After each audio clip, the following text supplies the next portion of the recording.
रामचन्द्राय जनकराजजामनोहराय मामकाभीष्टदाय महितमङ्गलम्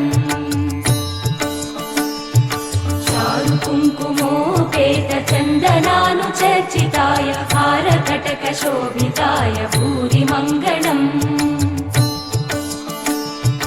विमलरूपाय विविधवेदान्तवेद्याय सुजनचित्तकामिताय सुभगमङ्गलम् रामदासमृदुलहृदय तामरसनिवासाय Swami भद्रगिरिवराय Divya